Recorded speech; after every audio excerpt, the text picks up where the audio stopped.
Shalom Bapak Ibu Saudara, dimanapun Bapak Ibu berada saat ini, kita mau bersama-sama datang di hadapan Tuhan. Dimanapun Tuhan akan tempatkan kita saat ini, kita yakin dan percaya saat kita undang hadiratnya turun atas kita, disitulah kuasa Tuhan akan melawat kita, menjamah setiap hati. Dan kita percaya saat Roh Kudus turun dan memenuhi kita, disitulah kekuatan baru akan terjadi atas hidup kita. Ucapan syukur akan tetap melimpah dalam hidup kita. Bapak, di tempat ini kami bersama-sama bersyukur Tuhan. Dimanapun kami ada Bapak, kami tahu disitulah Engkau ada bagi kami Tuhan. Di berbagai musim kehidupan kami, Engkau akan tetap ada bagi kami Tuhan. Engkau Allah kami yang setia, Engkau Allah kami yang mulia. Kiralah maya sekiara Nova. Mari datang bersujud di hadapan Tuhan. Urapi setiap kami Tuhan. Urapi ruangan ini, terlebih ruangan isi hati kami Bapa. Kuduskan, sucikan kami, layakkan kami di hadapan-Mu Tuhan. Biarkan ibadah kami boleh berkenan di hadapan-Mu. Di dalam nama-Mu kami akan memuji menyembah-Mu. Amin.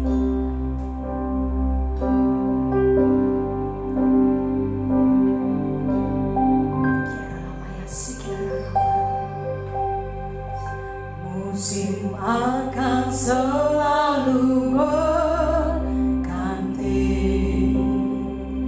kasih Tuhan tetap abadi, tak akan berubah sampai selamanya. Ku tetap percaya, ku yakin Tuhan memberkati, ku yakin Tuhan melindungi. Amin. Burung di udara Tuhan pelihara karena kasih-Nya. Tuhan selalu menolongmu, selalu menjagamu.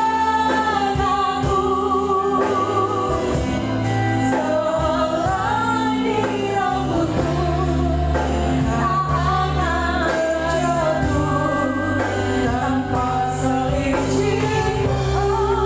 Tuhan selalu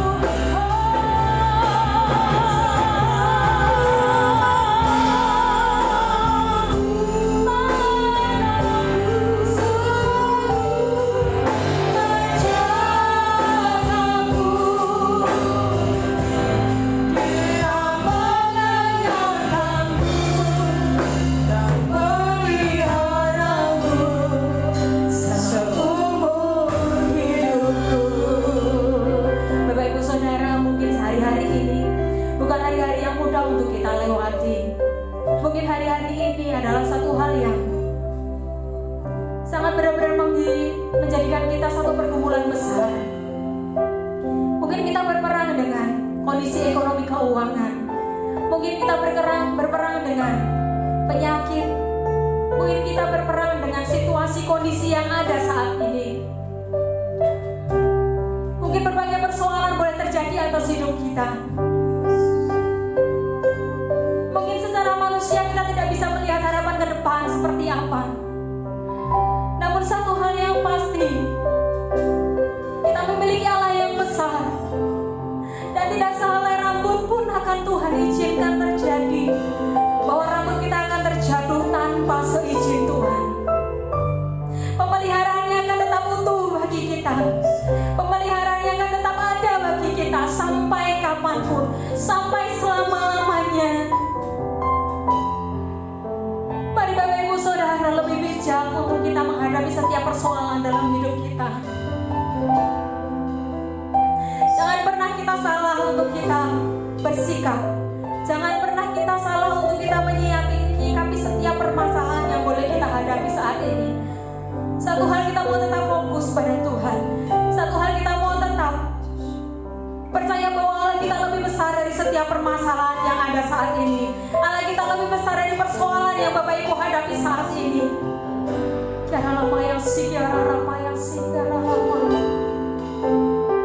Bapak kami percaya Tuhan. Kami mau memperbesar roh kami di dalam Engkau Tuhan. Sebab kami tidak mampu tanpa roh-Mu penuh atas kami Bapa.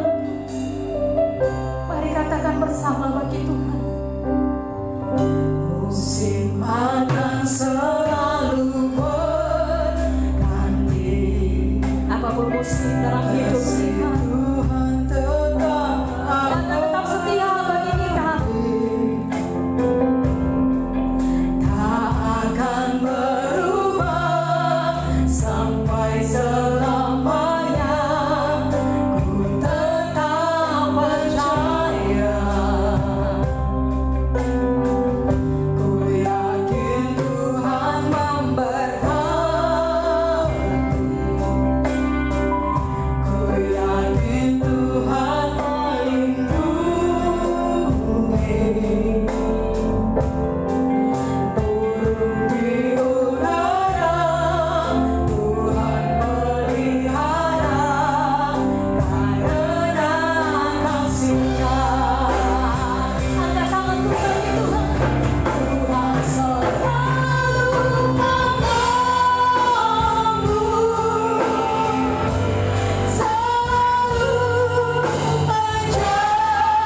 memenuhi Engkau. Karena tanpa roh Tuhan kita tidak akan bisa melakukan apapun hari-hari ini. Sembah Dia.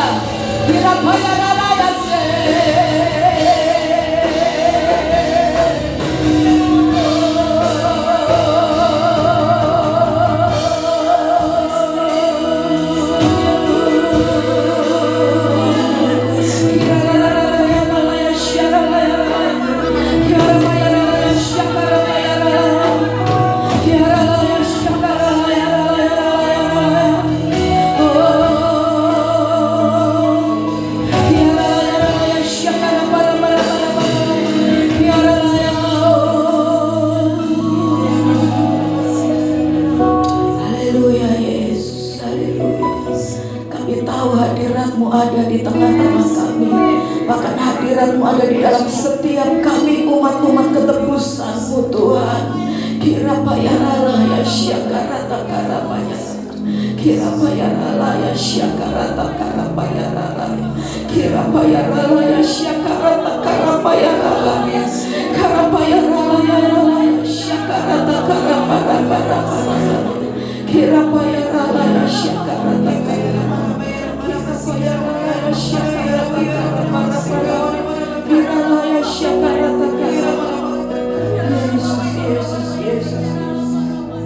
Katakan, aku punya Tuhan yang besar, yang melebihi setiap apapun yang aku hadapi hari-hari ini.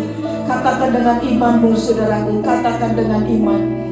Aku punya Tuhan yang besar, yang tak berjanji sanggup mengenapi imanku, bersepakat percaya kuasa-Nya. Ku terima sekarang kemenangan darimu. Aku punya Tuhan yang besar. Engkau punya Tuhan yang hidup dan penuh kuasa, lebih dari persoalan apapun yang kau hadapi hari-hari ini. Mari terus tumbuhkan iman percayamu. Sepakat engkau katakan, aku percaya Tuhan, karena aku terima kemenangan. Oh, aku punya Tuhan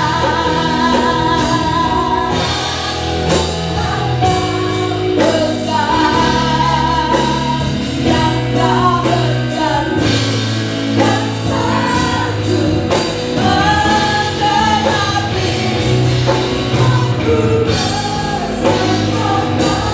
percaya kuasa-Nya.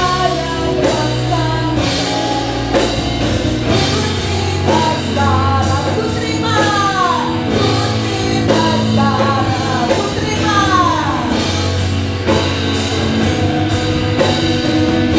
Kemenangan darimu. Sorak-sorai yang kali beriak buat Tuhan kita.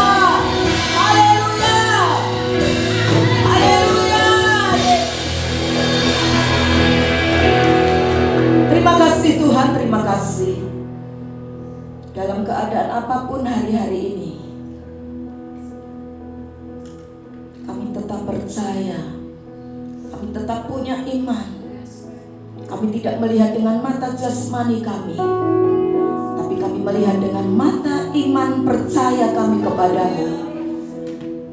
Engkau terus bekerja buat kami Tuhan. Engkau terus juga bekerja buat negara ini, bangsa Indonesia, dan juga bangsa-bangsa di seluruh dunia yang hari ini juga menghadapi hal yang sama. Mereka saat ini sedang berperang dengan satu penyakit virus COVID Corona Tuhan, COVID-19. Kami percaya tangan Tuhan yang tidak kelihatan itu akan terus Tuhan bekerja, menyelesaikan dengan sempurna Tuhan. Dan Tuhan, kami percaya hari-hari ke depan kami akan melihat pertolongan, keajaiban, kesembuhan, mujizat, perkara-perkara besar, kasih terus Engkau lakukan dan kerjakan buat setiap kami yang menaruh iman percaya kami kepadamu. Terima kasih Tuhan, terima kasih. Perdengarkan apa yang menjadi isi hatimu buat kami yang sudah hamba-Mu persiapkan. Roh Kudus turut bekerja, karena apapun Tuhan yang sudah hamba-Mu kerjakan tidak pernah akan ada artinya tanpa Engkau bekerja. Karena itu biar hanya hati Kristus, pikiran Kristus, dan perkataan Kristus saja yang boleh hamba-Mu sampaikan. Terima kasih Tuhan, terima kasih. Sementara kami duduk mendengarkan firman-Mu, Engkau munculkan terus iman percaya kami. Dan kami tahu sekecil apapun iman kami, itu akan berbuah keajaiban dalam hidup kami. Terima kasih Tuhan, terima kasih. Di dalam nama Bapa, Putra, Roh Kudus, dalam nama Tuhan Yesus Kristus. Yang percaya semua katakan. Yang percaya semua katakan. Sekali lagi sorak-sorai yang meriah buat Tuhan kita. Haleluya. Silahkan duduk saudaraku. Tuhan Yesus memberkati saudara. Shalom. Rasanya masih lemes-lemes semua ya. Shalom. Ya saudaraku sekalian, hari ini kita masuk di minggu pertama di bulan Mei ya, tahun 2020. Tidak terasa saudaraku sekalian, kita sudah masuk di minggu yang kelima saudaraku. Dan saudaraku sekalian, di bulan ini ya ada 2 hari raya besar orang Kristen ya. Tanggal 21 Mei itu ada hari kenaikan Tuhan Yesus. Dan kemudian tanggal akhir bulan ya, minggu kelima, tanggal 30 ya, atau 31 ya. Tanggal berapa? Hari bulan Mei terakhir ya. Kita akan ada yang namanya Hari Pencurahan Roh Kudus ya. Dan hari ini sebagai awal bulan Mei, kita nanti juga akan masuk di dalam perjamuan kudus ya, bersama dengan tubuh dan darah Yesus. Nah saudaraku, karena itu tema kita di sepanjang bulan Mei ini adalah api Roh Kudus bakar hatiku. Katakan bersama 2, 3. Api Roh Kudus bakar hatiku. Nah, baik saudaraku, kita akan melihat bersama di dalam Injil Lukas pasal yang ke-24 ya. Ayat yang ke-47 sampai dengan ayat yang ke-49. Judul yang diberikan oleh Lembaga Alkitab Indonesia, perikopnya adalah Yesus menampakkan diri kepada semua murid ya. Kita akan membaca dalam Lukas pasal 24 ayat yang ke-47 dan ayat yang ke-47 sampai 49 ya. Nanti saya membaca ayat yang ke-47, Buding dan saudara ya membaca bersama di ayat 48, ayat 49-nya kita akan baca bersama-sama ya. Lukas pasal yang ke-24 ayat 47 sampai dengan ayat 49 ya. Bunyi firman Tuhan demikian. Dan lagi dalam namanya berita tentang pertobatan dan pengampunan dosa harus disampaikan kepada segala bangsa, mulai dari Yerusalem ya. Anda baca ayat yang ke-48. 2, 3. Dan aku akan mengirim kepadamu apa yang dijanjikan Bapakku, sebab kamu harus tinggal di dalam kota ini sampai kamu diperlengkapi dengan kekuasaan dari tempat tinggi. Katakan bersama, amin. Nah, Tuhan Yesus saudaraku, sebelum dia naik ke sorga, dia menyampaikan amanat agungnya. Pergilah, jadikanlah apa saudaraku, semua bangsa muridku. Tetapi kemudian Yesus berkata di ayat tadi yang kita sudah baca saudaraku, Yesus berkata, aku akan mengirim kepadamu apa yang dijanjikan Bapakku ya. Dan Yesus berkata, kamu harus tinggal di kota ini. Di mana saudaraku? Tadi kita sudah baca di mana? Kekuasaan dari tempat tinggi. Saudaraku yang saya kasih di dalam Tuhan Yesus, karena itulah 120 orang murid Yesus dan para pengikutnya, mereka setelah kenaikan Tuhan Yesus ke sorga, mereka berdoa di loteng Yerusalem selama 10 hari. Mereka menantikan Tuhan melalui kehadiran Roh Kudusnya. dan mereka mengalami berkat yang luar biasa, saudaraku. Roh Kudus dicurahkan pada hari ke-50 setelah kematian dan kebangkitan Tuhan Yesus. Nah, saudaraku sekalian, kehadiran Roh Kudus itu nampak, saudaraku, dalam simbol lidah api. Kalau kita membaca dalam Kisah Para Rasul, ya. Nah, saudaraku, inilah yang pernah dikatakan oleh Yohanes Pembaptis dalam Matius 3 ayat yang ke-11. Yohanes Pembaptis pernah berkata, "Aku membaptis kamu dengan air, tetapi Dia yang akan datang, ya, akan membaptis kamu dengan Roh Kudus dan dengan api." Yang menjadi pertanyaannya sekarang adalah, mengapa, saudaraku, Roh Kudus itu selain digambarkan sebagai angin, ya, kalau kita belajar firman Tuhan, juga digambarkan sebagai api. Karena api itu ternyata, saudaraku, melambangkan kemuliaan Tuhan. Api itu melambangkan kehadiran Tuhan di tengah-tengah umatnya. Keluaran pasal yang ke-24, 16 dan ayat yang ke-17 mengatakan demikian. Kemuliaan Tuhan diam di atas gunung Sinai, dan awan itu menutupinya 6 hari lamanya. Pada hari ke-7 dipanggilnyalah Musa dari tengah-tengah awan itu. Perhatikan ayat 17 dari Keluaran 24. Tampaknya kemuliaan Tuhan sebagai apa, saudaraku? Api. Kemuliaan Tuhan itu sebagai api. Kemuliaan Tuhan digambarkan, dilambangkan seperti api. Api yang menghanguskan di puncak gunung itu pada pemandangan orang Israel. Ingatkah saudara, bagaimana Musa pada waktu itu dipanggil oleh Tuhan? Musa, saudaraku, melihat Tuhan dalam wujud apa, saudaraku? Dalam wujud apa? Semak belukar yang apa, saudaraku? Terbakar oleh api. Tapi aneh, semak belukar ini tidak hangus, ya, dibakar oleh api, bernyala ini, ya, ada apinya. Tapi aneh, ini enggak hangus. Ini wujud Tuhan yang dinampakkan kepada Musa pada waktu itu. Bangsa Israel juga demikian. Ketika dia, saudaraku, ada di jalan padang gurun waktu itu selama 40 tahun, bangsa Israel ini dipimpin oleh Tuhan sendiri, dituntun oleh Tuhan sendiri. Wujudnya apa? Tuhan menuntun bangsa Israel. Lewat apa, saudaraku? Tiang awan dan tiang apa? Tiang api. Nah, kehadiran Tuhan itu dalam bentuk tiang awan dan tiang api itu membuat bangsa Israel yang waktu itu tidak bisa bercocok tanam, tidak bisa kerja, ya. Tapi, saudaraku, karena kehadiran Tuhan, apa yang terjadi, saudaraku? Bangsa Israel mengalami kemujizatan yang luar biasa, keajaiban yang luar biasa. Mereka makan tiap hari dengan apa, saudaraku? Roti mana, rotinya malaikat yang turun dari surga tiap-tiap hari.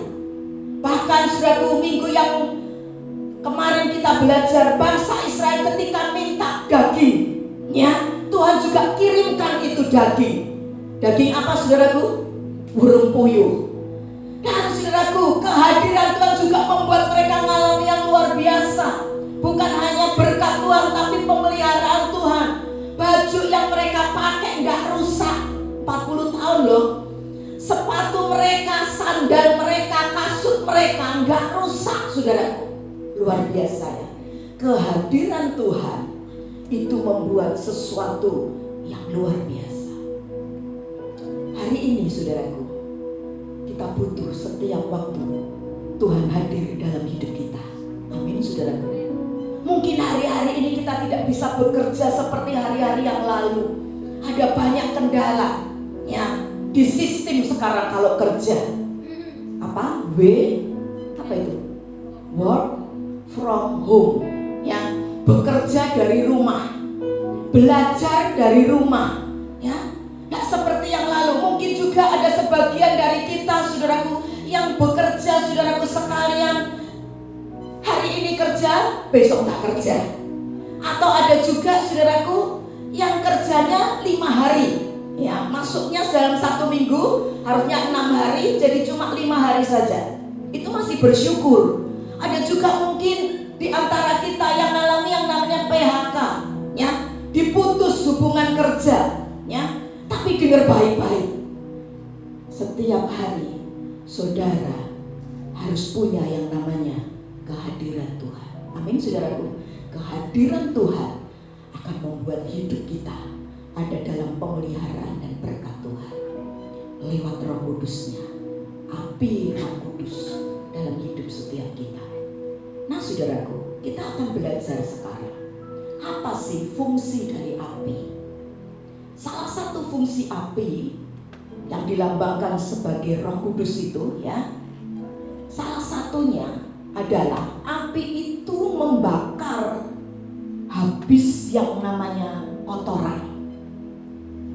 Kalau Anda di rumah punya sampah, ya, dan saudaraku sekalian, sampah itu gak bisa mungkin saudaraku sekalian kita sudah upayakan dibersihkan gitu ya, gak bisa-bisa itu habis. Butuh waktu lama. Di depan gereja sini ada pohon, dan pohon ini mesti juga sesekali dipangkas, ya. Karena kalau tidak dipangkas, maka ranting-rantingnya yang menjulur keluar, ya, tumbuh, itu akan kenai yang namanya kabel-kabel listrik, dan itu akan berbahaya. Karena itu sesekali pohon-pohon itu sudah ranting-rantingnya dipangkas, ditebangi. Minggu yang lalu kita juga lakukan itu, ya. Pak Jamat sama Pak Willy, ya, nebangi itu pohon yang ada di depannya. Dan saudaraku, itu pohon ranting-rantingnya nggak bisa begitu saja kita potong, kemudian ya sudah kita buang begitu saja. Tukang sampah nggak mau ambil itu, saudaraku. Dan kalau kita diamkan saja itu cukup waktu lama prosesnya, ya. Nggak bisa langsung rapi lagi depan gereja kita. Karena itu apa yang mesti kita lakukan kira-kira? Supaya cepat itu ranting-ranting yang kita pangkas, yang nggak berguna itu, saudaraku, cepat bisa dirapikan dan pemandangan jadi lebih bisa enak dipandang mata. Paling cepat diapain, saudaraku? Diapain, saudaraku? Dibakar, ya kan? Dibakar sama api, sehingga itu yang namanya daun, ranting dan sebagainya menjadi yang namanya abu. Tinggal kemudian abunya diambil, dibuang. Nah, demikian juga, saudaraku, sampah-sampah yang ada dalam kehidupan kita itu mesti dibakar, itu mesti dihabiskan dengan yang namanya api Roh Kudus. Ibrani pasal yang ke-12 29 mengatakan Allah kita adalah api yang menghanguskan. Kenapa mesti dibakar dengan yang namanya api? Supaya bersih, ya. Coba bisa ditayangkan Yesaya 4 ayat yang keempat, ya. Bisa ditayangkan Mas, Yesaya 4 ayat yang keempat, ya. Dikatakan demikian bunyi firman Tuhan. Apabila Tuhan telah membersihkan kekotoran putri Sion dan menghapuskan segala noda darah Yerusalem dari tengah-tengahnya dengan roh yang mengadili dan apa, saudaraku? Roh yang membakar. Nah, Roh Kudus itu akan membakar. Roh Kudus itu akan menghanguskan segala sampah-sampah dosa dalam hidup kita, sehingga saya dan saudara bisa bertobat dan hidup kita bisa disucikan karena api Roh Kudus. Salah satu orang yang pernah dilawan oleh api Tuhan itu adalah Nabi Yesaya. Satu kali, saudaraku, dalam Yesaya pasal 6, Nabi Yesaya ini melihat kemuliaan Tuhan. Dan malaikat berseru, "Kudus, kudus, kuduslah Tuhan semesta alam. Seluruh bumi penuh dengan kemuliaan Tuhan." Dan saudaraku, ketika Yesaya bertemu dengan kemuliaan Tuhan, ketika Yesaya berjumpa dengan hadirat Tuhan, Yesaya merasa dirinya itu penuh dengan dosa. Dan apa yang dikatakan Yesaya? "Celakalah aku binasa, karena aku ini seorang yang najis bibir, dan aku ini tinggal di tengah-tengah bangsa yang najis bibir." Saudaraku, kalau kita ini belum ketemu dengan pribadi Tuhan, seringkali saya dan saudara ini suka rasa diri hebat. Kalau kita belum ketemu dengan sombong loh, ya, rasa diri benar. Tapi ketika Roh Kudus berkarya dalam hidup kita, api Roh Kudus itu membakar setiap kehidupan kita yang gak berkenan. Kita bisa ngerti, oh ternyata ada di dalam diriku sesuatu yang masih najis, sesuatu yang masih kotor. Dan ketika Yesaya menghadapi keberadaannya itu, aku masih najis mulutku, dan aku tinggal di bangsa yang najis bibirnya. Apa yang dikatakan firman Tuhan? Ayat 6 dan ayat yang ke-7 dari kitab Nabi Yesaya pasal 5. Kemudian ada seorang malaikat Tuhan, serafim, ya. Ini serafim malaikat Tuhan terbang, saudaraku. Dan kemudian saudaraku, di tangannya itu ada bara api. Di mana dia ambil bara api? Ternyata bara api itu dia ambil dengan yang namanya sepit, ya, yang ada di atas mezbah. Dan kemudian malaikat ini, saudaraku, serafim ini, ya, dia kemudian berkata sama Yesaya, lihat Yesaya, di ayat yang ke-7 dia berkata, ya, aku menyentuh bibirmu dengan api ini, dengan bara ini, maka kesalahanmu, ya, dosamu telah dihapus dan telah diampuni. Saudaraku sekalian saya kasih dalam Tuhan, kita perlu api Roh Kudus yang membakar, menyucikan kita, hidup kita. Dan itu dimulai dari yang namanya mulut kita. Coba pegang mulutmu masing-masing. Dimulai dari mana? Roh Kudus menyucikan dari mana? Mulut. Ternyata saudaraku, sering tanpa kita sadari, mulut kita ini suka membawa kita dalam dosa.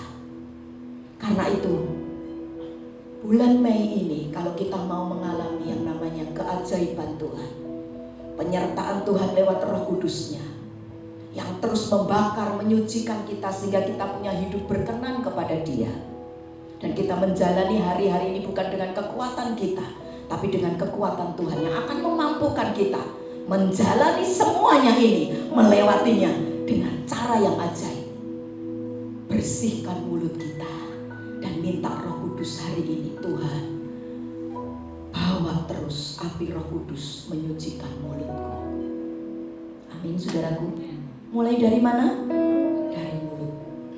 Tanpa sadar kita suka lakukan mulut ini membawa kita jatuh dalam dosa. Dan kita butuh disucikan, dibakar oleh api Roh Kudus hari ini. Hari ini kita akan melihat apa sih dosa dalam mulut kita.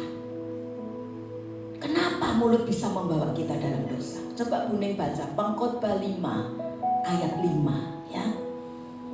Kita Pengkhotbah pasal yang kelima, ayat yang kelima.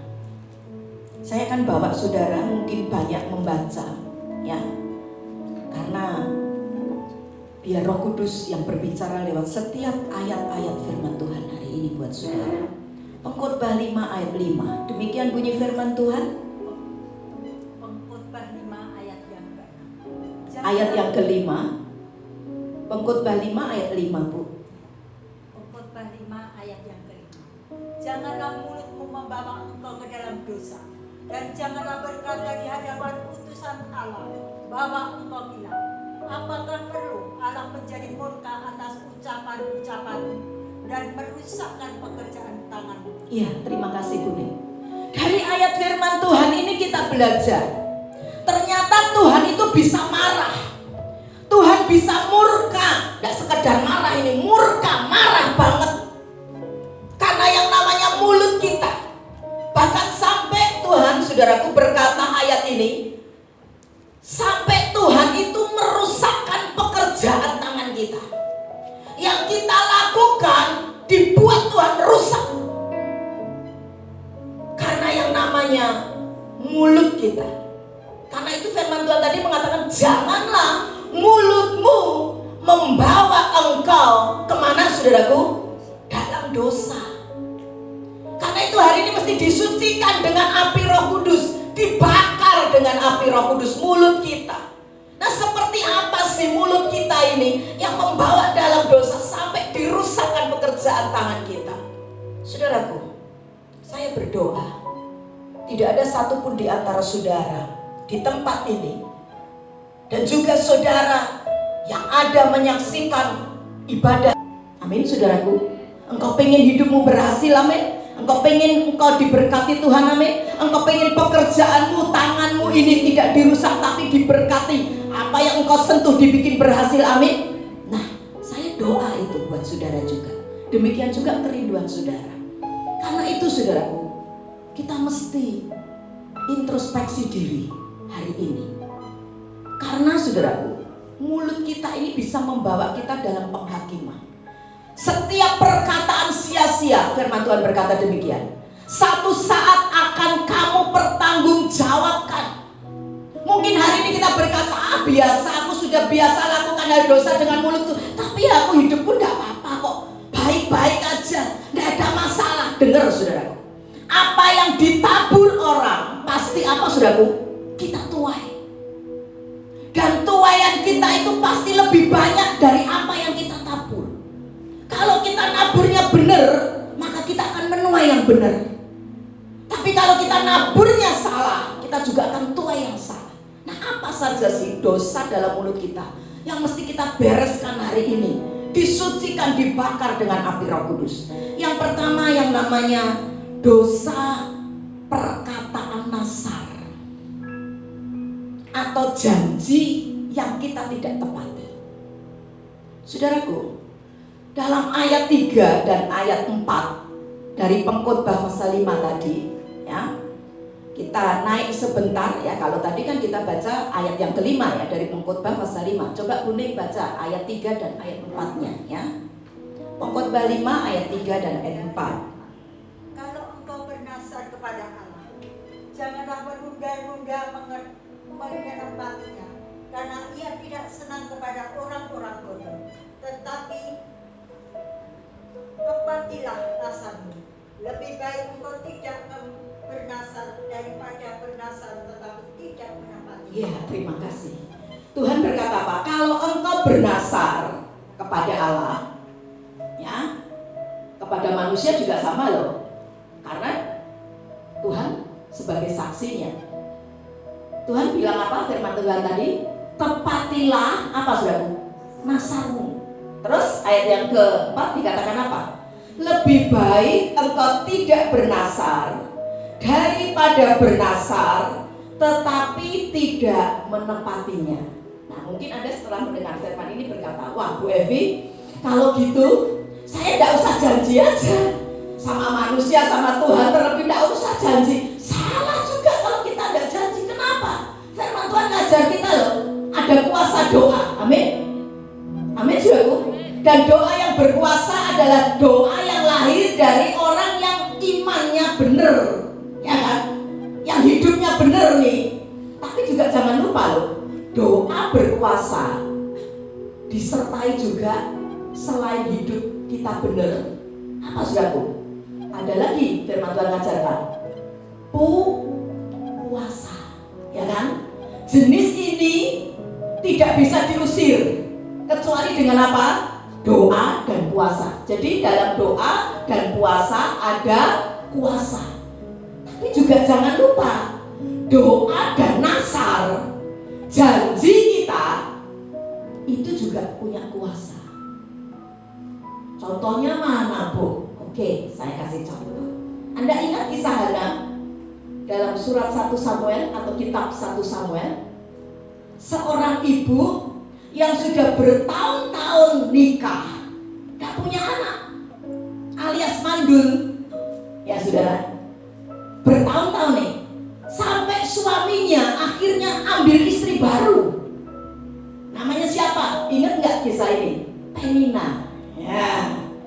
Ternyata setelah kawin sama Penina, Elkana suami Hana punya anak enggak saudara? Alkitab mencatat punya anak enggak? Punya anak, bahkan banyak anaknya. Jadi kira-kira yang mandul siapa? Elkana atau Hana? Halo, yang mandul siapa? Hana. Tapi satu kali saudara, Hana ini datang ke rumah Tuhan yang ada di Silo. atau ke bait Allah atau ke gereja. Kalau istilah zaman sekarang ya. Hana saking pedih hatinya, saudaraku sekalian, punya yang namanya suaminya itu istri lagi dan dikasih anak banyak.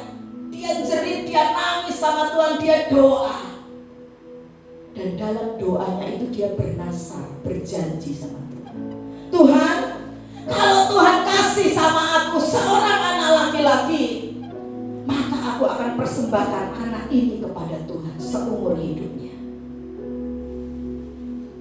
Dan apa yang terjadi, saudara? Tidak lama kemudian, setelah Hana berjanji, bernasar dan berdoa, Alkitab berkata dalam ayat yang ke-20 dari 1 Samuel pasal 1, setahun setelah itu Hana mengandung dan Hana punya anak laki-laki.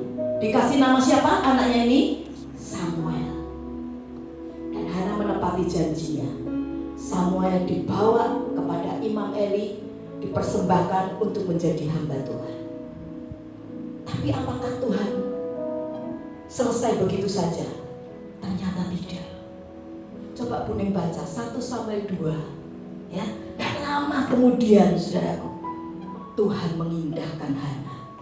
Kan berarti kalau udah dikasih sama Tuhan, gak punya anak lagi dia. Tapi Tuhan tidak demikian loh.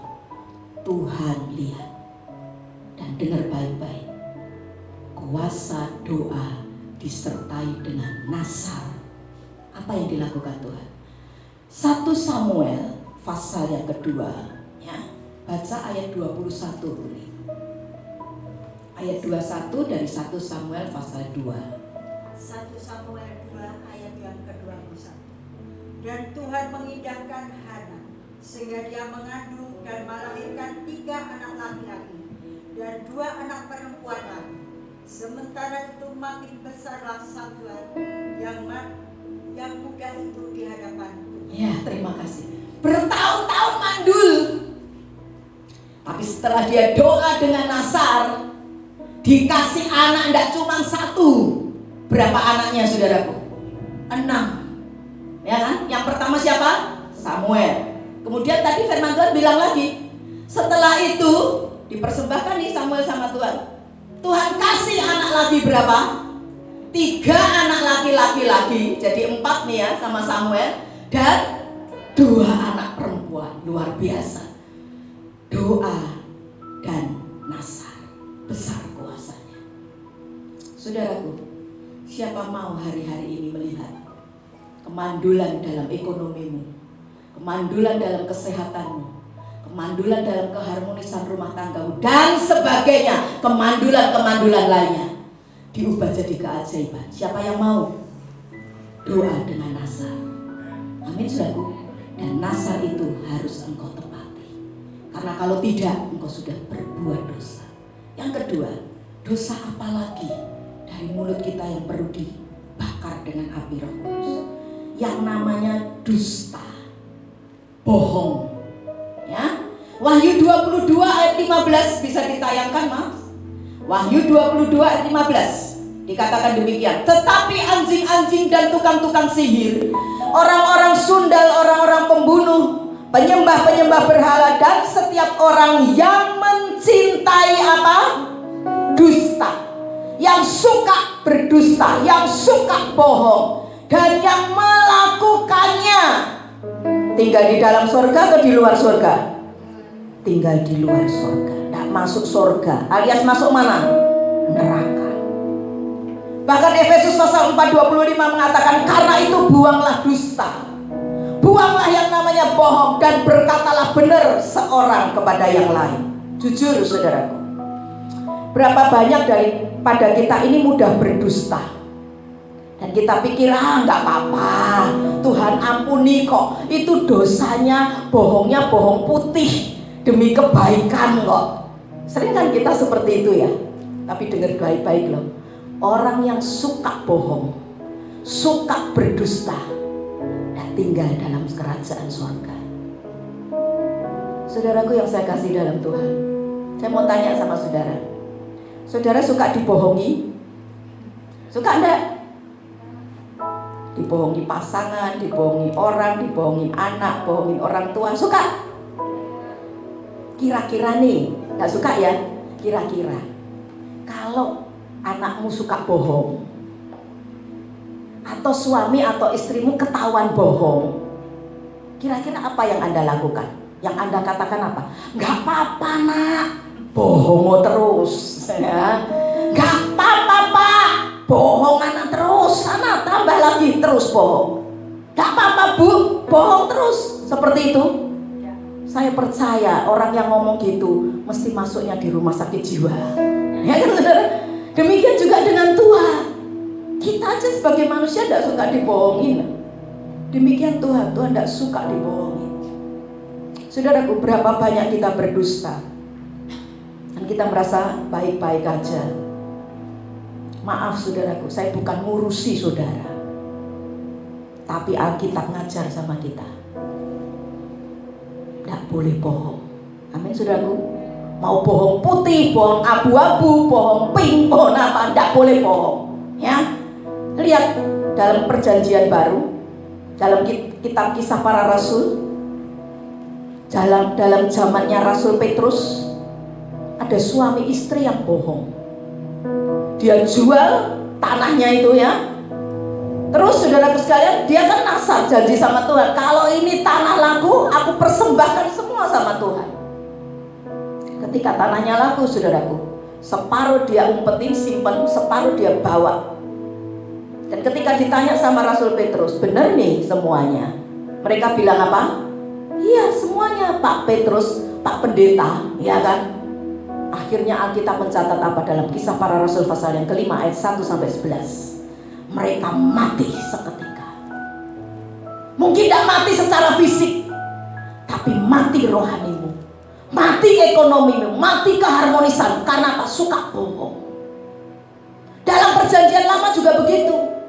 Gehazi, pembantunya si Nabi Elisa, ketika dia ditanya sama Elisa, kemana kamu Gehazi? Bohong dia sama tuannya. Oh enggak kemana-mana, dari tadi aku di sini kok. Akibatnya apa saudaraku? Kustanya itu si Naaman pindah. Dia sembuh Naaman ya, jenderal kerajaan Aram itu sembuh, tapi pindah kustanya kemana saudaraku? Ke Gehazi. Bapak ibu saudara yang saya kasih dalam Tuhan, jujur, semua kita ini pada dasarnya suka bohong. Tapi mulai hari ini firman Tuhan mengingatkan kepada kita, ayo kembali ke rel yang benar, pada kebenaran firman. Belajar berhenti berkata bohong, berhenti untuk kita berdusta. Mungkin Anda berkata, Bu Evi, aku ini karena suka dikejar-kejar sama orang terus, lah orang itu tanya terus. Zaman sekarang kan banyak orang model-model kepo ya.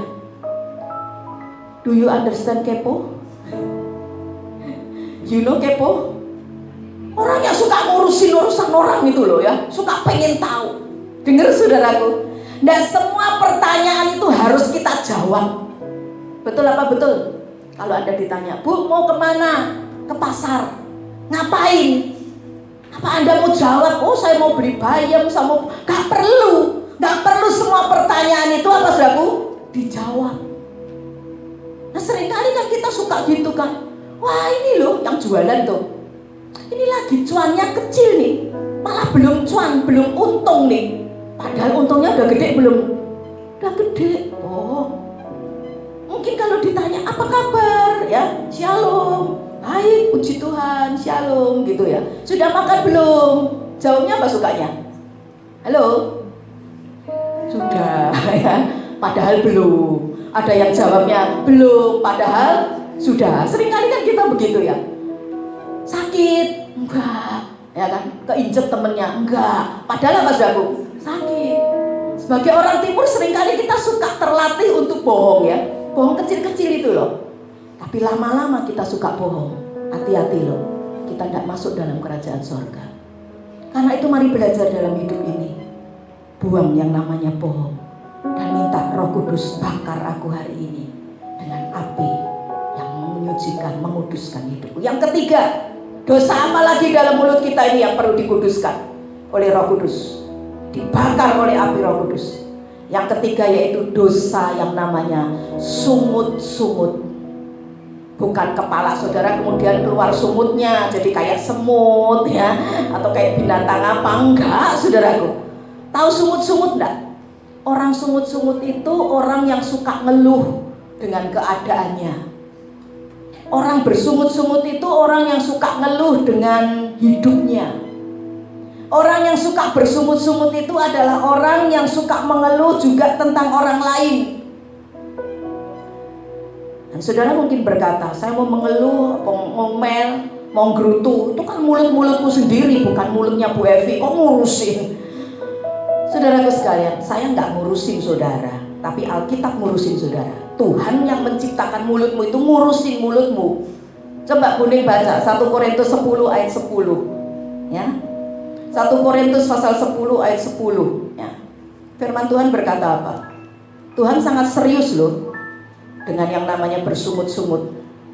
1 Korintus 10 ayat 10. 1 Korintus 10 ayat yang ke-10. Dan janganlah bersungut-sungut seperti yang dilakukan oleh beberapa orang dari mereka, sehingga mereka dibinasakan oleh malaikat maut. Iya. Kenapa dibinasakan sama malaikat maut? Ini cerita bangsa Israel ya.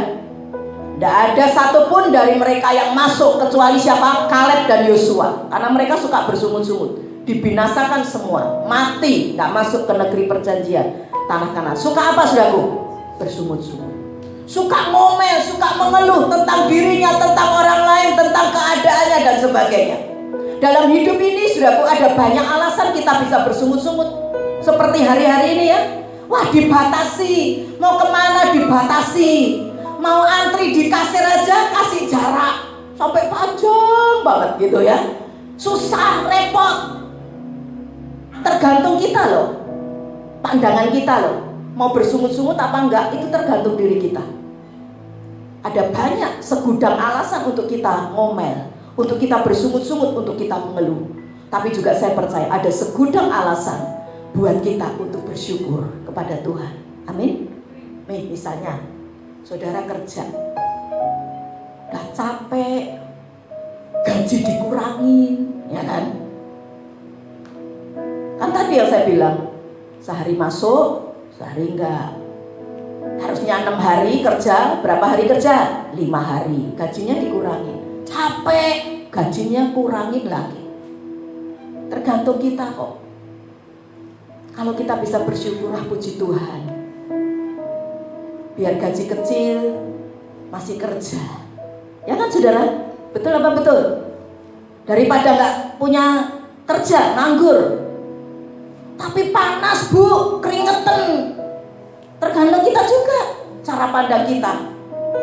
Kita bisa ngomel ketika kita kepanasan, tapi kita juga bisa bersyukur. Terima kasih Tuhan, masih bisa keringetan. Berarti aku masih sehat. Ya kan saudara, orang keringetan kan sehat. Yang jomblo, ada di sini jomblo, masih jomblo ya. Nah, di rumah mungkin ada yang jomblo kan, bu, udah lama nih nggak laku-laku, ya kan? Bisa bersyukur, bisa bersungut-sungut loh. Kalau bersyukur gimana? Puji Tuhan masih ngejomblo aku. Berarti masih irit pengeluaran, ya kan? Apalagi zaman-zaman sekarang. Kalau udah berdua, apalagi udah punya anak, saudara ya, wah banyak pengeluaran. Tapi bersyukur masih jomblo sendirian, jadi irit pengeluaran. Kan tergantung kita. Mari belajar dalam hari hidup ini. Pilihlah untuk bersyukur. Amin saudaraku. Pilih untuk apa? Coba bilang bersyukur. Terima kasih Tuhan. Bilang syukur. Jangan bilang syukur, nah itu beda ya. Ini bersyukur dari hatimu.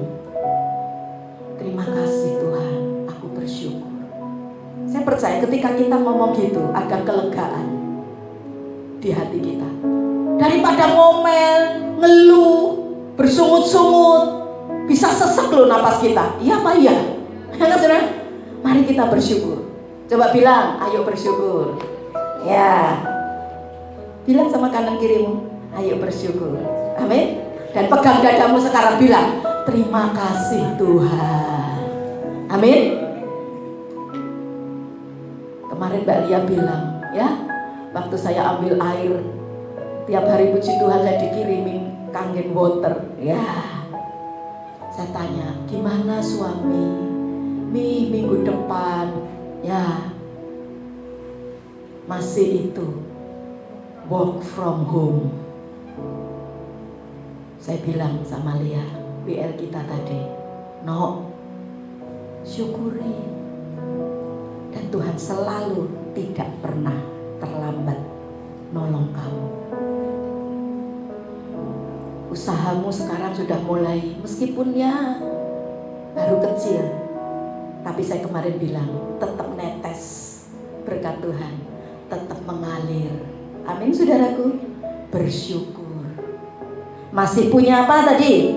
Kerjaan.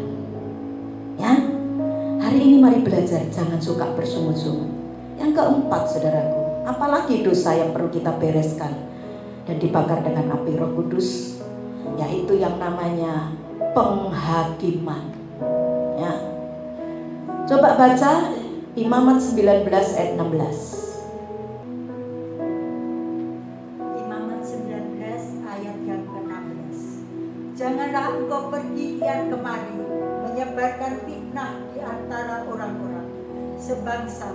Janganlah engkau mengancam hidup sesamamu manusia.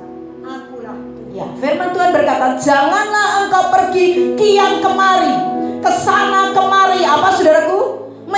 Menyebarkan fitnah, ngomongin orang. Dalam terjemahan lain kata menyebarkan fitnah ini ya diartikan gosip yang mematikan orang. Jujur saudaraku, kita ini terkadang tanpa kita sadar kita suka menghakimi orang.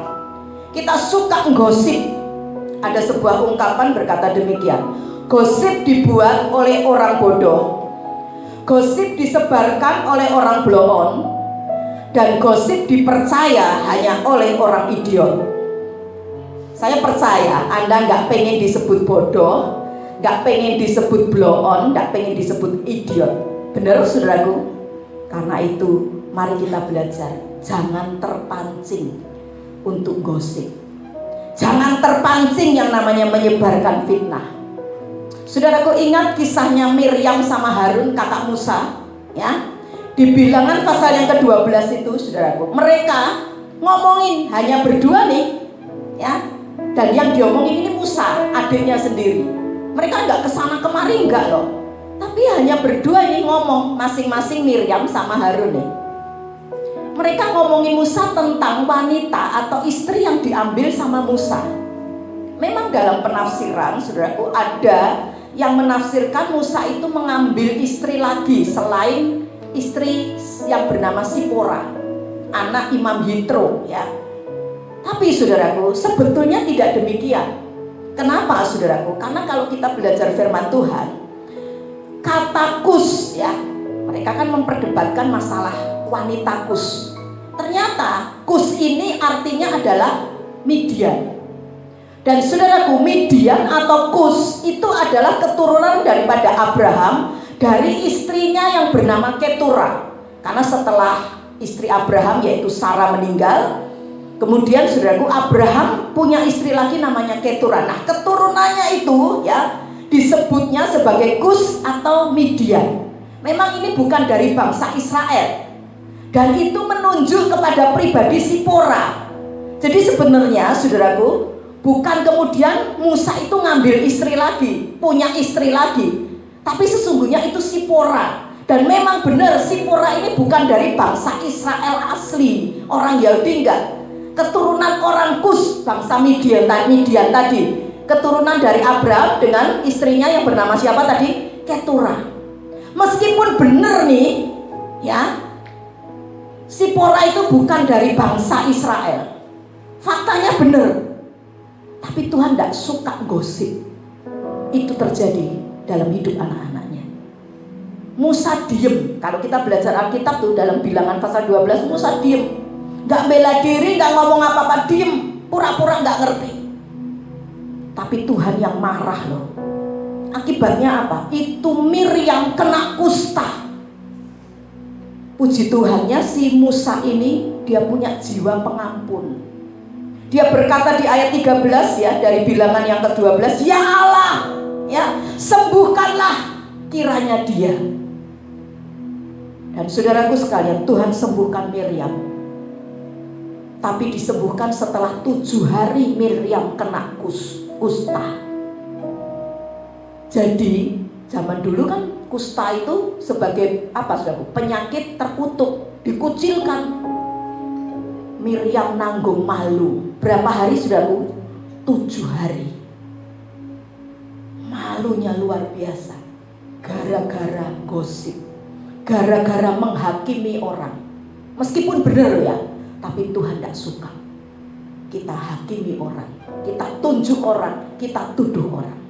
Saudaraku, karena itu jangan suka nuduh orang, jangan suka ngomongin orang. Walaupun itu benar, jangan suka ngomongin orang. Bawa aja ke Tuhan, doakan orang itu. Dan saudara yang digosipkan, saudara yang dihakimi, belajar seperti Musa, belajar mengampuni. Belajar apa, saudaraku? Belajar mengampuni. Karena itu sebenarnya gosip itu biasa bagi orang sukses, bagi orang yang mau diberkati Tuhan dan dipercaya lebih lagi. Saya mau tanya sama saudara, saudara pengen hidupmu berhasil atau gagal? Berhasil. Karena itu saudaraku, jangan alergi, anti sama gosip. Ya, diomongin orang, bilang apa, saudaraku? Biasa. Berkati dia. Amin. Dan saya percaya hidupmu akan tambah dipercaya oleh Tuhan lebih lagi. Hidupmu akan tambah dipercaya Tuhan, diberkati lebih lagi. Amin. Karena itulah orang yang sukses, itulah orang yang diberkati, dan orang yang mengalami pemeliharaan Tuhan luar biasa. Orang mau ngomongin apapun, biarin. Selama hidupmu ada di dalam kebenaran firman, hidupmu sesuai dengan kebenaran firman, ampuni dia. Amin. Dan saya percaya, biar dia urusannya sama Tuhan, tapi engkau urusanmu juga dengan Tuhan yang lihat hatimu ini bersih.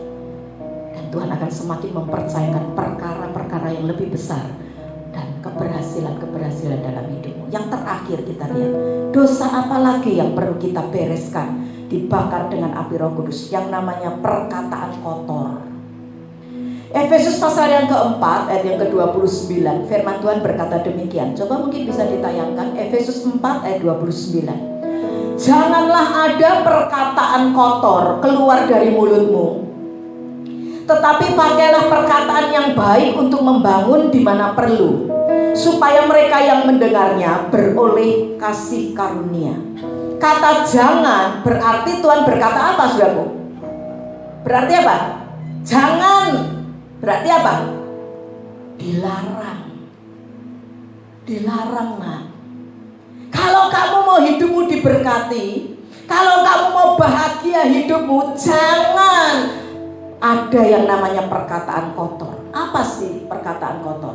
Perkataan kotor adalah kalimat hujatan, kalimat makian, ya. Binatang sekebun binatang keluar semua, ya. Itu kalimat-kalimat, kata-kata, perkataan kotor. Apalagi perkataan kotor yang termasuk perkataan kotor, ejekan, ya, hinaan, baik terhadap siapapun, terhadap manusia, juga terhadap Tuhan. Ingat ada peristiwa satu saat di kota Betel, ya, itu ada anak-anak yang ketika ada seorang pendeta atau hamba Tuhan nih, bahasanya sekarang lewat, namanya Elisa, ya. Ketika Elisa lewat, ini hamba Tuhan banyak bikin mujizat loh. Bahkan orang mati pun bisa dibangkitkan sama Elisa, luar biasa ya. Tapi sehebat-hebatnya hamba Tuhan, ternyata hamba Tuhan itu juga masih manusia. Artinya dia masih punya apa? Kelemahan. Dia masih punya kekurangan, ya kan? Tidak ada manusia yang sempurna, termasuk saya masih ada yang namanya kekurangan atau kelemahan. Nah, saudaraku sekalian, kelemahan Elisa itu apa, saudaraku? Kelemahannya Elisa apa? Dia bikin banyak mujizat nih. Cuma satu kelemahan Elisa, gak bisa bikin mujizat menumbuhkan rambut di kepalanya. Sampai Elisa ini dijuluki sebagai apa tadi? Diejek sama anak-anak di Betel itu. Botak, botak, ya, naik kemari, botak, naik kemari. Elisa nggak marah, tapi yang marah Tuhan loh. Akibatnya apa? Itu anak-anak mati diterkam sama beruang. Mungkin hari ini kau berkata, Bu, aku udah biasa ngumpat, ya. Binatang kaki 2, kaki 4, kaki 1000, ya, semua udah keluar, tapi gak apa-apa. Dengar tadi saya bilang, kita sedang menabur.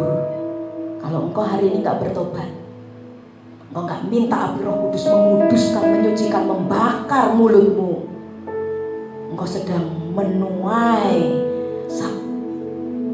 Kapan waktunya, itu Tuhan yang punya waktu. Tapi saya berdoa, hari ini kalau masih ada 5 hal tadi. Yang pertama, perkataan apa saudaraku? Perkataan apa yang kita mesti minta Roh Kudus menyucikan, membakar kita? Perkataan apa ya yang pertama? Perkataan nasar atau janji. Yang kedua, perkataan apa? Dusta, bohong, ya. Yang ketiga, perkataan apa? Bersumut-sumut, ngomel, ngeluh, gerutu. Hari-hari ini perhatikan, ya, jangan bawa mulutmu dalam dosa. Yang keempat apa? Penghakiman, nuduh, ya, meskipun benar loh, tapi Tuhan gak suka engkau gosip, gak suka engkau menghakimi orang. Yang kelima, perkataan apa?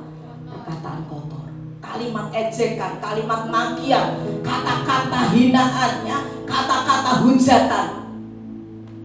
Buang itu dan minta Roh Kudus membakar. Berapa banyak orang berkata, ini hanya bercanda, hanya guyon. Yang penting kan hati kita ini bersih, Bu Evi. Tapi jangan salah loh, Alkitab bilang dalam Lukas 4:6 ayat 45, apa yang keluar dari mulutmu itu luapan dari hatimu. Ya, jangan pandang bilang, bercanda, yang penting hatiku bersih. Mana bisa, yang keluar dari mulutmu, kalau itu perkataan kotor, apa saudaraku? Ya hatimu seperti itu. Mari belajar dalam hidup ini. Berhenti untuk kita berkata dusta, berhenti menghakimi, berhenti berkata kotor, berhenti saudaraku untuk berjanji tapi tidak menepati, ya. Dan saudaraku, kita minta hari ini, kalau masih ada, kita minta ampun sama Tuhan. Dan kita gak menuai yang jelek dalam hidup kita, tapi kita menuai kebaikan dan anugerah Tuhan. Amin. Minta Roh Kudus hari ini, Tuhan, bakar yang kotor dari mulutku, supaya hidupku berkenan di hadapan Tuhan. Hari-hari ini saya percaya, di tengah-tengah virus COVID-19 atau virus corona, hari-hari ini memang bekerja tidak mudah, ekonomi juga tidak bertambah baik. Bahkan saudaraku, sekarang mulai keamanan juga mengkhawatirkan kita. Tapi dengar satu hal, kalau hari ini hidupmu mau dibakar oleh Roh Kudus, dikuduskan, disucikan, kita menjadi orang-orang yang berkenan di hati Tuhan. Dan orang yang berkenan di hati Tuhan, dia tetap akan mengalami pemeliharaan dan berkat Tuhan di masa-masa sulit ini. Kesimpulannya adalah, saudaraku, milikilah kerinduan setiap hari dipenuhi Roh Kudus. Karena Roh Kudus itu yang akan memampukan saudara dan saya untuk menjalani hidup ini dalam perkenanan Tuhan. Amin. Tuhan Yesus memberkati. Mari kita bangkit berdiri, saudaraku, dan kita minta Roh Kudus menerangi hati kita. Mungkin ada di area mana engkau jatuh. Dosa apa dalam dirimu, dalam perkataanmu yang harus disucikan. Minta hari ini supaya Tuhan itu membakar dengan api Roh-Nya. Kirabayaralaya syakaratakarambayaralaya Yesus. Yesus, mari Roh Kudus, kami butuh Engkau hari ini. Tegur kami kalau kami salah. Ingatkan kami akan dosa-dosa dalam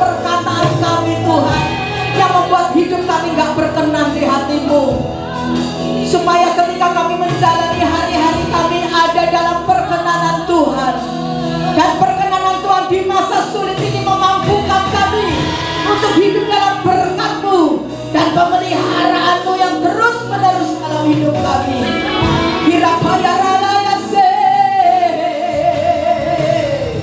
Minta Roh Kudus membakar mulutmu, minta Roh Kudus membakar hidupmu yang masih kotor seperti Yesaya. Dan malaikat Tuhan berkata, lihat api Roh Kudus yang membakar engkau itu sudah menguduskan kesalahanmu, menghapuskan setiap dosamu, dan dosa pelanggaran kesalahanmu sudah diampuni dengan bilur darah-Mu Yesus.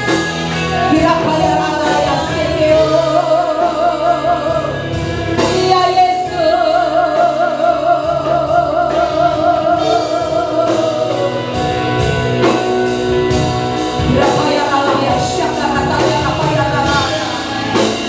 Roh Kudus itu sudah ada dalam hidupmu. Ketika engkau percaya kepada Tuhan Yesus, ketika engkau mengundang Yesus dalam hidupmu, Dia sudah ada dalam hidupmu. Mari saudaraku, jangan padamkan Roh Kudus dalam dirimu. Minta terus mengalami kepenuhan demi kepenuhan dalam Roh Tuhan. Haleluya Yesus, haleluya, haleluya Yesus, haleluya Yesus, haleluya. Terima kasih Tuhan, terima kasih. Katakan bersama dengan saya, ya Roh Kudus, Engkau berhembus sekarang Tuhan. Engkau urapi kami, Engkau bakar kami Tuhan dengan api Roh-Mu. Yes Tuhan. Haleluya Yesus. Sikiramayara ya syukuramayara. Ya Yesus. Haleluya Tuhan.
biarkan Roh Kudus bekerja dalam hidup kita. Biarkan Roh Kudus menegur atas segala dosa-dosa dan kesalahan kita. Kita percaya, kita beriman. Oleh karena iman itu, hidup kita diperbarui dalam Tuhan. Kita percaya hari ini kita diperbarui dalam Tuhan. Kita percaya bahwa Roh Kudus telah hadir untuk mengurapi kita. Dan kita akan masuk dalam perjamuan kudus supaya kita hidup berkenan kepada Tuhan. Setiap kita, mari kita membawa hidup kita kepada Tuhan. Nanti saya minta hambanya Bapak Henry Sukoco menaikkan doa untuk kita semua, untuk berkat firman Tuhan dan untuk perjamuan kudus yang kita akan terima. Puji Tuhan. Bapa yang baik yang kami kenal dalam nama Tuhan Yesus, ini setiap para pelayan-Mu di tempat ini dan seluruh jemaat-Mu yang ada di rumah mereka masing-masing. Engkau sudah memberkati kami dengan firman-Mu yang begitu meneguhkan kami, begitu menguatkan kami, dan sudah menegur setiap kami untuk kami hidup benar di hadapan-Mu, menjaga setiap perkataan kami Tuhan, sehingga perkataan kami adalah perkataan yang membangun, perkataan kami perkataan yang menguatkan, perkataan kami perkataan positif, perkataan kami penuh pujian untuk Engkau Tuhan, dan bukan perkataan-perkataan buruk, bukan perkataan-perkataan bercela, bukan sesuatu hal yang merugikan orang lain, dan perkataan kami berkenan di hadapan-Mu. Terima kasih untuk firman-Mu yang indah, yang boleh menguatkan setiap iman kami, dan kami percaya oleh kuasa Roh Kudus setiap perkataan firman-Mu termeteraikan dalam setiap hati kami dan menjadi rema dalam hidup kami, dan kami boleh melakukan setiap langkah hidup kami, sehingga seluruh jemaat Bait Kudus ini menjadi umat-umat pemenang, menjadi umat-umat yang hidup, umat-umat yang terus rohnya terbakar dan menyala-nyala, sebab Roh-Mu sudah membakar setiap yang tidak berkenan di hadapan-Mu, setiap yang celah di hadapan-Mu.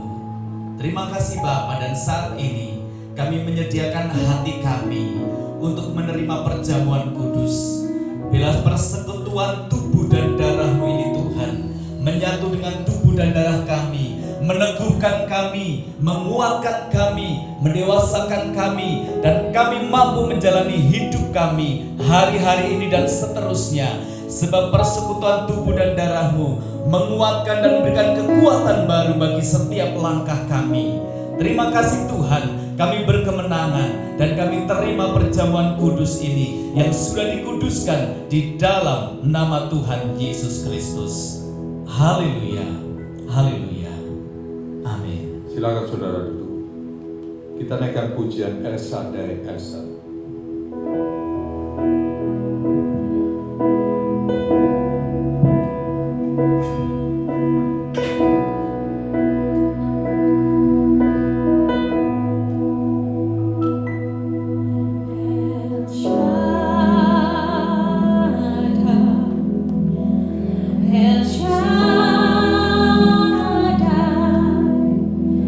Allah Maha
dipersekutukan dengan tubuh dan darahnya Tuhan Yesus.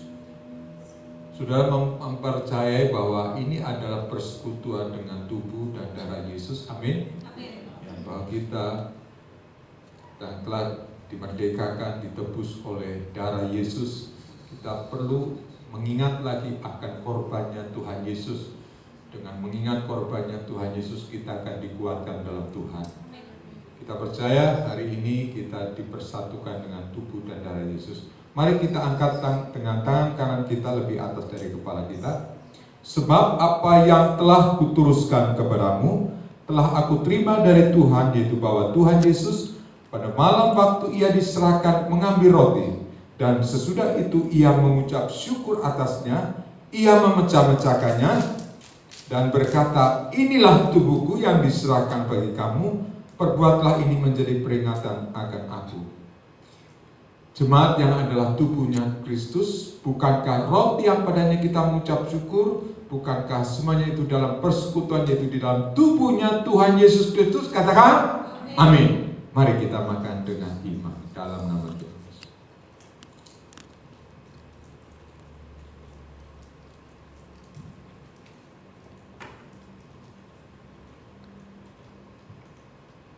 Terima kasih Tuhan, terima kasih.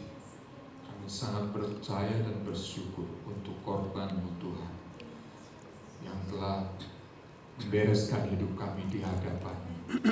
Dan saatnya kami mengangkat cawan pengucapan syukur.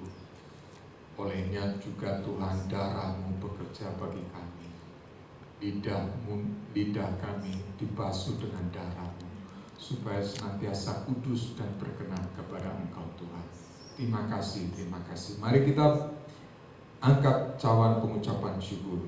Demikian juga ia mengambil cawan sesudah makan lalu berkata, cawan ini adalah perjanjian baru yang dimeteraikan oleh darahku. Perbuatlah ini setiap kali kamu meminumnya menjadi peringatan akan aku.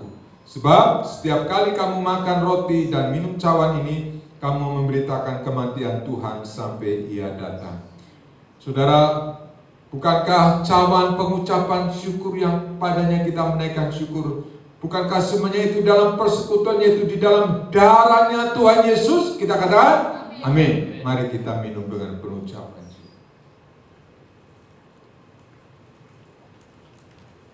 Terima kasih Tuhan. Glory bagi Engkau, syukur bagi Engkau. Terima kasih buat darah-Mu yang kudus, yang menyucikan kami kembali, yang memperbarui kami kembali, sehingga hidup kami boleh berkenan kepada Engkau. Terima kasih buat pengorbanan-Mu Tuhan. Tanpa pengorbanan-Mu Tuhan, tanpa pengorbanan-Mu kami akan menjadi manusia yang binasa. Kami akan menjadi manusia yang binasa Tuhan. Kami bersyukur buat kemurahan-Mu.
Semakin hari semakin berharga di mata-Mu Tuhan. Terima kasih Bapa, terima kasih oleh karena kasih dan kemurahan-Mu, oleh karena kebaikan-kebaikan-Mu Tuhan, dan anugerah-Mu yang menimpa bagi kami. Hanya di dalam nama Tuhan Yesus kami ucap syukur. Haleluya, amin. Puji Tuhan. Terima kasih buat waktu. Silakan saudara duduk, yang di rumah juga. Terima kasih buat waktu yang kita bisa sediakan untuk Tuhan hari ini. Kita percaya Tuhan ada di tengah-tengah kami, tengah-tengah kita, amin. Tuhan ada senantiasa di tengah-tengah kita, meskipun kita beribadah dengan cara yang seperti ini, tapi kita percaya Tuhan ada di tengah-tengah kita. Ya, kita akan akhiri ibadah kita. Mari kita bangkit berdiri bersama. Kita menyembah kembali. Kira kata-kata. Ura paka. Kira bakala kata-kata. Ura bakala kata-kata sikiri kiti. Kira bakala kata-kata.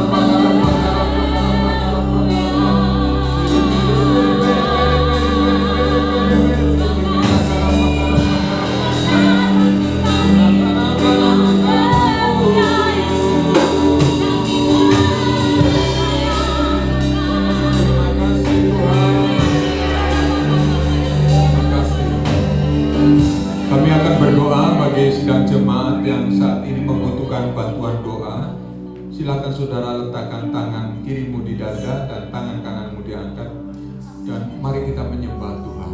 Tuhan, terima kasih, kami memerlukan Engkau, kami membutuhkan Engkau Tuhan di tengah-tengah keadaan yang seperti ini Tuhan. Kami percaya firman-Mu ya dan amin. Engkau tidak pernah dibatasi oleh keadaan-keadaan sekarang Tuhan. Kami sangat percaya bahwa firman-Mu ya dan amin Tuhan memberkati setiap jemaat-Mu dalam keadaan kesulitan-kesulitan. Tuhan campur tangan, Tuhan anugerahkan kebaikan, kemurahan Tuhan, dan biarlah kehidupan umat-umat-Mu Tuhan menjadi kesaksian bagi banyak orang betapa Tuhan yang baik. Kami hidup menjadi saksi-Mu Tuhan, dan kami mau memberitakan kebaikan-Mu Tuhan dengan menceritakan segala anugerah-anugerah-Mu yang besar Tuhan.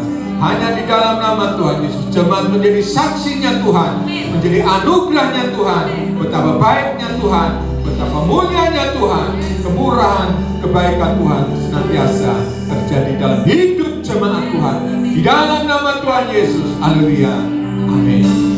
Turunkan tangan. Terima kasih Tuhan, terima kasih. Dan akhirnya saudara-saudaraku yang dikasih Tuhan, pulanglah dengan membawa berkat, pulanglah dengan membawa kebaikan-kebaikan serta kasih karunia-Nya Tuhan. Pulanglah dengan segala kemurahan Tuhan. Tuhan memberkati engkau dengan segala kebaikan-kebaikan Tuhan, dan Tuhan menjauhkan dirimu dari segala sakit penyakit. Tubuhmu, anak istri, suamimu, tubuhnya penuh dengan kemuliaan Tuhan. Anugerah Tuhan menjadi milik engkau hanya di dalam nama Allah, Bapa, Putra, dan Roh Kudus, yaitu Tuhan Yesus Kristus. Tuhan memberkati kita. Glory bagimu Tuhan. Haleluya.